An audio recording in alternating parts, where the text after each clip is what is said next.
Olá, sejamos todos muito bem-vindos. Por favor, não deixe de se inscrever, curtir, compartilhar, ligar sininho, marque nas suas mídias sociais, nos marque a todos nas mídias sociais. Se puder, seja membro, se não puder, tá tudo certo. Deixe bem comigo até o final desses vários especiais que eu vou fazer. Meu querido, quem tem um amigo como Lewis Campbell não morre pagão. E eu tenho o prazer de ter ele como um dos meus grandes amigos. E um privilégio de aplaudir ele em pé, em todo seu talento para os livros, para tanta coisa que ainda vai vir por aí que vocês não fazem ideia, e eu já sei, pela série Tremembé, que é um escândalo de fantástico, de produção, de tudo, para nos deixar como brasileiros com orgulho do audiovisual. Independente dessa história, está celebrizando, nós estamos mostrando uma história que é real, que é dentro do crime, inclusive, e um universo pouco explorado até por nós mesmos, que fazemos, que gostamos de true crime pelo comportamento, que é como a pessoa passa a viver dentro ali da cadeia. Mas eu digo isso porque quando o Ulisses foi lá, ele estava ainda para lançar a série, o Ulisses falava, Beto, os personagens secundários vão explodir. Eu já tinha visto umas coisinhas. E, assim, o pessoal vai tudo querer saber. Eu falei, mas Ulisses, a gente já falou tanto disso no canal. Ele falou, não, mas vale a pena você contar do seu jeito, faz uns comentários e tal. Daí eu tenho também meu marido, o Ariel, que falou, você vai fazer, porque as pessoas estão pedindo e as pessoas estão pedindo. Então eu vou fazer aqui uns especiais sobre os crimes de Tremembé. Também vai ter o caso comentado só sobre a série, onde eu falo da produção e tudo mais. Aqui eu vou entrar apenas nas personagens secundárias, ou no que a gente chama de escada, ou que a gente chama de elenco de apoio, que são fantásticos. Todos os atores, todas as personagens são brilhantes. Brilhantes, e por isso que as estrelas brilham tanto, porque elas têm uma boa base. Ninguém brilha sozinho, ninguém faz nada sozinho. Estou aqui fazendo isso aqui porque eu tenho um grande amigo, um grande marido, um grande público que gosta disso. Então, por isso, de não ficar falando sozinho para eu mesmo assistir, qual é a graça, né? Narcisista eu realmente não sou. Então, eu vou trazer aqui, nesses especiais que eu vou fazer, olha, estou ficando ainda rouco, vai e volta essa rouquidão, mas vai passar. É meio alérgico, não sei das quantas. Deve ser também muita euforia pela série. Então eu vou trazer aqui alguns especiais sobre as personagens que não são as principais, que nós já falamos tanto. Eu não vou falar de Elise Matsunaga, não vou falar de Roger Abdelmaci, não vou falar até de Rugai e tudo mais, porque eu já falei de Rugai, já falei do Caseloá, que eles também aparecem ali, o Gil Rugai e o Lindenberg. Não vou falar, óbvio, da Suzane von Richthofen. Dos Irmãos Cravinhos, eu vou falar nesse caso aqui, porque a personagem explodiu e está explodindo essa história toda de Luca. Só que o nome real é Duda. Ali tem um ator, tem a personagem. Tem a personagem e tem a vida real. Então, na personagem é Luca e na vida real é Duda, que está nesta coisa, nesse é um fã, porque os atores que fazem são brilhantes, são lindos, são... Assim, eu conheço, muita gente me pergunta assim, você conhece o Christian Caravinhos da série? Conheço, é um gato, mas... Ele é claramente lindo, é óbvio que ele é, mas não é só a beleza dele, é só serviu de pano ali para ele ser o grande ator que ele é, assim como quem faz a personagem do Luca, da Luca. Eu vou explicar porque que é da Luca, no caso da série, mas que o nome real é Duda. Então vamos lá. Eu sou Beto Ribeiro e este é o especial Crimes de Tremembé. Vamos falar de Duda. O ator, inclusive, que faz o Christian é o Kelner Macedo.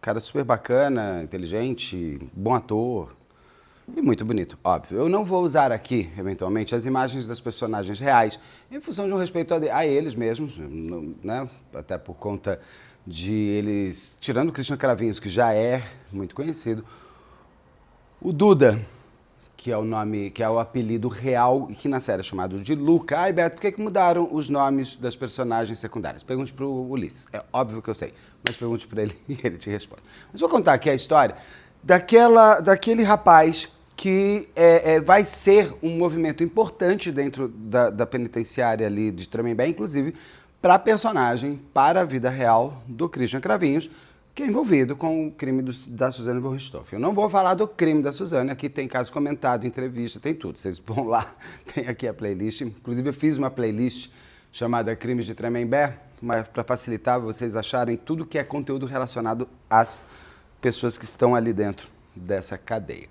Mas o Duda, que o apelido dele é Duda, ele é um rapaz que ele vem de uma família cujo pai, inclusive, é policial militar. E é por isso que ele vai para Tremembé. Mas era um menino que tinha ali os seus... Apesar de pai policial militar, parece que a mãe era uma mãe muito presente, muito... que gostava muito dos filhos. Ele tem 2 irmãos, isso é importante porque vai ter uma história de Caim e Abel aqui na história desse moço. O Dudas tinha lá passeado pelo mundo do crime. Ele se vestia de mulher, mas ele mesmo diz que ele não é um travesti.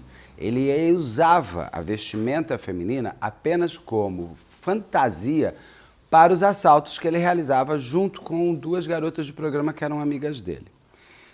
Num dia específico, aconteceu aqui no Baixo Augusta, na época que existia Baixo Augusta, porque hoje a Augusta aqui em São Paulo está super badalada do começo ao fim, ele estava lá vestido de mulher e ele foi assaltar uma pessoa ali, um assalto à mão armada, só que essa pessoa tinha uma arma também e revidou em tiros, né? Foi tiro para lá, tiro para cá, ele acabou sendo preso. E ele tinha uma coisa, inclusive, isso é relatado muito no livro, a história dele está no livro do Ulisses. Ah, olha que fofo que o Ulisses fez. O Ulisses fez tudo isso pra mim. Ah, só eu tenho. Qual é o personagem e tal. Tá no livro da Suzane, a história do Duda, tá? O Duda, então, ele acaba sendo preso nesse dia, que ele estava nesse dia vestido de mulher, e ele vai para uma penitenciáriazinha, um lugar ali que tinha 80 presos. E lá ele fica até ser julgado. E ele tinha uma coisa de ator, então até o Ulisses descreve muito bem no livro que ele tinha um certo fascínio como se ele estivesse vivendo uma personagem, e não que ele estivesse sido preso ali dentro, que ele estivesse no sistema prisional, como se ele estivesse vivendo uma fantasia. Tudo bem, isso deve ser uma forma da gente fazer uma fuga qualquer. O Duda, e eu vou continuar falando de O Duda, até porque quando vocês vão descobrir como é que ele vira a Duda, o Duda, então, ele se vestia de mulher, mas ele não tinha os atributos para se tornar uma mulher trans ou uma travesti. Ele gosta, inclusive, ele fala isso no livro do Ulisses, que ele gosta mesmo de se vestir de homem. Ele é um homem cis, como se fala, não? Gay, homem cis. E ele, então, cai nesse lugar ali que fica ali meio um presídio temporário. Ele vai a julgamento e ele é julgado a 3 anos de prisão. Ele sai já, acho que é já em regime semiaberto ou aberto, só que o Ministério Público recorre e ele é rejulgado, vamos chamar assim, e ele passa de 3 para 6 anos de prisão já em regime fechado. E o Duda pega aí, foge. Ele falou comigo, não, violão, não vou ser preso. Ele vai embora, ele foge, mas ele não é que ele foge assim para Paris, ele foge para algum lugar aqui da cidade de São Paulo mesmo. Como o crime dele era muito pequeno e a polícia vai até a casa dele para prendê-lo e lá ele não está, ele descobre que crimes menores, a polícia demora um pouquinho mais para tentar buscar esses criminosos. Uma pena, porque eu acho que todo mundo tem que fez errado, dá para cadeia, gente, não tem o que fazer, não quero cadeia, não faz nada errado, não vai para o crime, é uma coisa simples. Não quero ir para cadeia, é só não virar um criminoso. Mas então ele foge e vive uma vida tranquilíssima pela cidade de São Paulo e tal. Ele vai virar hostler, sei lá, vai virar a pessoa que fica recebendo as pessoas na porta de um inferninho, aqui, um inferninho gay de São Paulo, onde ele vai, inclusive, conhecer aquele que vai se tornar um marido, com quem ele vai casar. Ele tinha uma ótima relação com a mãe, ótima relação com o irmão, eu acho que o irmão mais velho, não tem relação nenhuma com o pai, inclusive o pai dele parece que expulsou ele por ele ser gay, isso eu sei porque ele tá dando umas entrevistas, umas lives que estão aparecendo para mim às vezes em cortes, eu não sei qual canal, não consegui descobrir onde é isso porque eu só estou vendo em cortes. E ele fala sobre isso, ele fala que ele hoje, em 2025, ele não vê o pai dele há 20 anos, ele não tem mais relação nenhuma com o pai. A época desse crime, ele tinha uns 25, 26 anos. Então, ele sai, ele está fugitivo. Está lá com uma pena a ser cumprida, mas fugitivo e vivendo como se nada estivesse acontecendo. A mãe sabe que ele é fugitivo, os irmãos sabem que ele é fugitivo, o marido, o cara com quem ele começa a namorar, não sabe que ele é fugitivo. Eles então mudam para uma cidade interior, acho que é Pindamonhangaba, aqui em São Paulo, e esse cara com quem ele casa, ele tem uma certa vida mais confortável, ele tem mais dinheiro. Inclusive, ele vai morar numa casa muito boa, parece que com 4 suítes, piscina, isso, aquilo e tal. Ele vira uma classe média, média alta no interior de São Paulo e vai viver a vida dele. E lá ele vai ficar tranquilo. Ele e o marido dele viajam muito, ele tem cartão de crédito, ele tem conta corrente, ou seja, é uma pessoa procurada pela justiça, mas a justiça não usa os meios normais para encontrá-lo. Porque ele usava o próprio nome, ele não estava com identidade falsa, ele não estava construindo novos crimes. ele estava fugitivo. Se a justiça quisesse pegá-lo, pegaria muito fácil. E ele vai vivendo essa vida super mega mais tranquila. Ele vai passando alguns anos, até que nesta casa de Pindamonhangaba eles resolvem fazer uma grande festa. Ele foi para o Nordeste, foi para um monte de lugar. Ele resolve fazer uma... Eu acho que para fora do Brasil ele não iria, porque apresentar o passaporte ali você é pego, né? Qualquer batida policial pegaria ele, mas ele, inclusive, o Duda, ele é um moço bonito, branco, de olho claro, ele foge, obviamente, daquela figura que a polícia, na hora, porque existe, é óbvio que existe esse racismo estrutural nessa nossa sociedade que é difícil de desconstruir, uma vez que a gente nega que exista. Então o Duda passava mais tranquilo por esses momentos mais tensos, até pela sua forma de ser. Um menino que pareceria tranquilo, até porque ele é um fugitivo, mas que ele não tem jeito de fugitivo. Então ele viveu muito tranquilo. Ele foi muito bem, viveu, tal, passeou, foi. E ele resolve fazer uma festa de ano novo, num ano específico, para os seus amigos. Parece que eram umas 100 pessoas, uma festa muito grande, uma casa feliz, onde ele chama a mãe e chama o irmão mais velho. E ele não queria, ou o irmão mais velho, ele tem um problema com um dos irmãos. Ele tem um irmão que ele não gosta, que é o Júnior da família. Esse irmão, inclusive, tem uma rixa com ele, parece que tem muita inveja, tem muita disputa, muita competição, é bem Caim e Abel. O próprio marido do Duda conta para o Duda que o irmão dele, esse Júnior, tinha dado em cima dele, do próprio cunhado. Isso tinha deixado o Duda ainda mais bravo da vida. E vamos lembrar que o Duda sabe que ele é procurado pela polícia.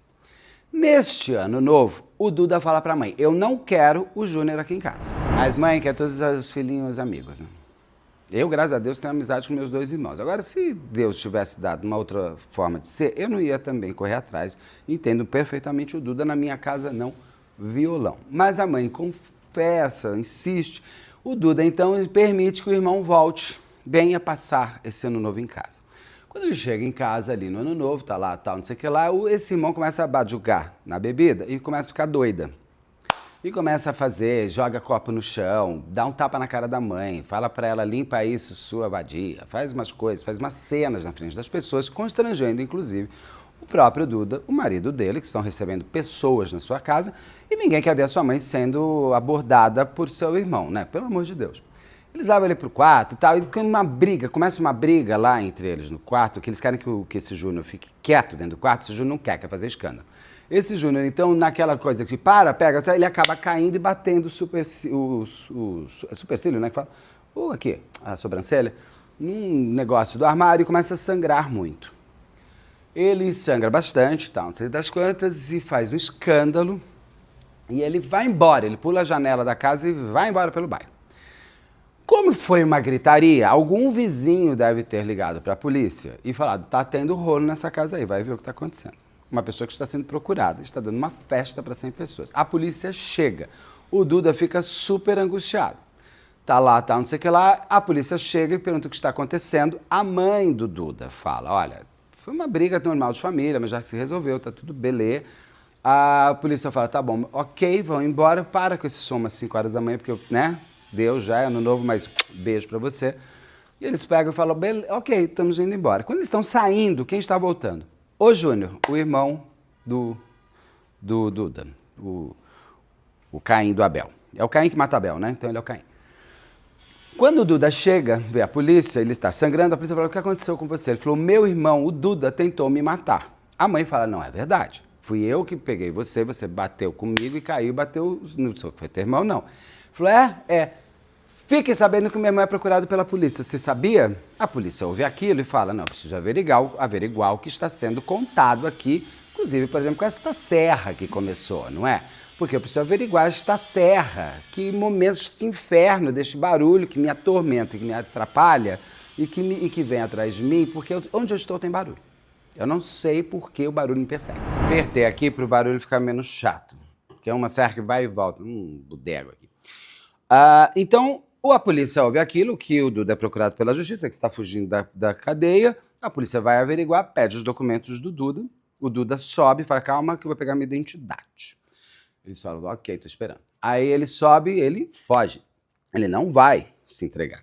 E ele some, sai, a polícia sai correndo atrás, tá? Até que ele é pego, né? Nessa fuga cinematográfica. Se ele queria muito ser ator, ele vivia muito como fantasia, ele acaba, pelo que o livro diz, ele tudo podia ser uma grande cena de ação para ele. Ele vai preso, óbvio que vai preso. Ele chega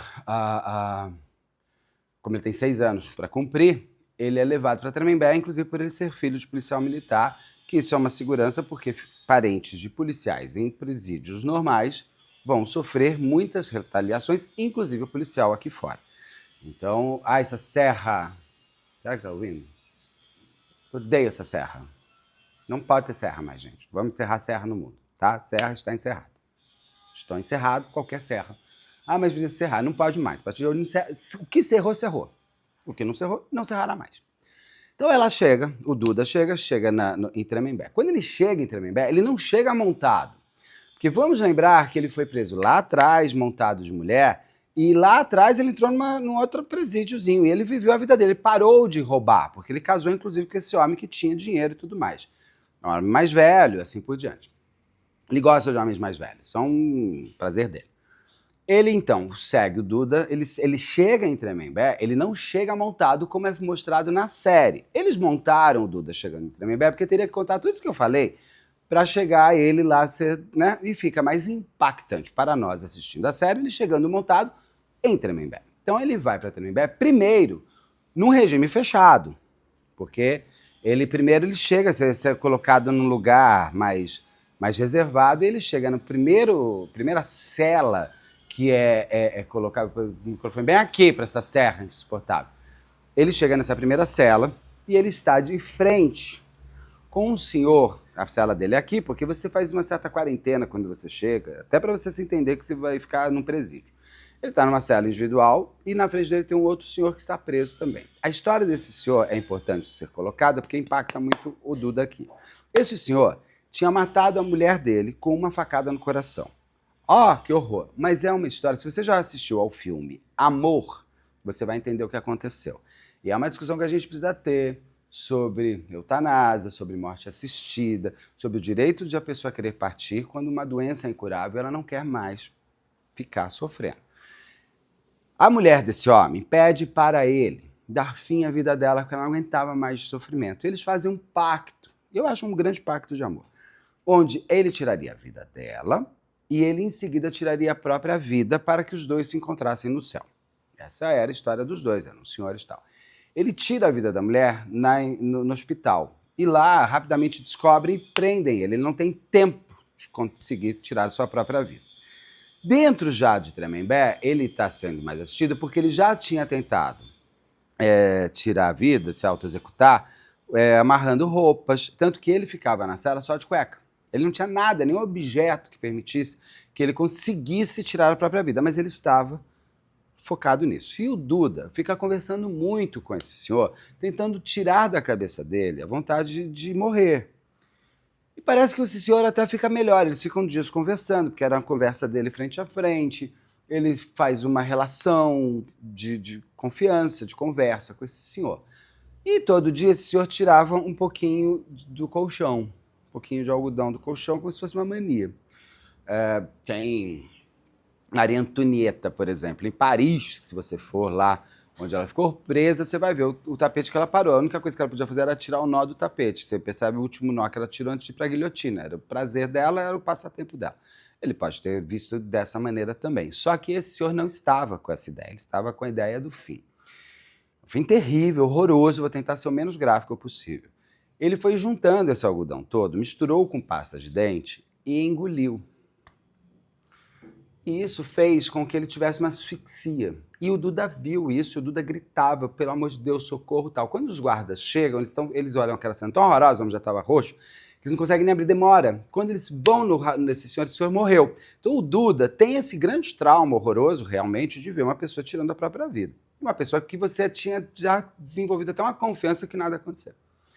O Duda, então, é levado para o sistema já semi-aberto, que é onde está o Christian Cravinhos. Como eu expliquei no comentadão meu grande do da série, eu vou tentar ser rápido aqui. Tremembé tem um sistema fechado e tem um sistema semi-aberto. Por isso que a Suzane chega e a Elise já está lá. Porque para a Suzane chegar ao semi-aberto, ela demorou muitos anos. A Elise tinha uma pena menor, ela já foi mais rápido para o semi-aberto. Aquele Tremembé que a gente vê, que é o mais no telão, é esse sistema onde as pessoas já estão se conversando com a sociedade. O próximo passo é aberto. É o que deveria ter nos presídios, ao invés da pessoa tomar uma tornozeleira e sair, entendeu? Então, por isso, ele já vai para esse regime semiaberto onde já estão os irmãos Cravinhos, já estão o Daniel e já estão o Christian. O Duda, eu vi umas entrevistas dele, nesses cortes que têm aparecido, ele diz que ele não... Por exemplo, o Daniel, o Ulisses traz no livro e eu confio no Ulisses 1200%. O Duda diz que nunca ouviu falar que o Daniel tentou tirar a própria vida. Mas o Ulisses... Ele não fez isso na frente do Duda, mas o Ulisses, ele sabe disso como essa serra. Eu sei que essa serra está serrando. Eu peço desculpas para vocês.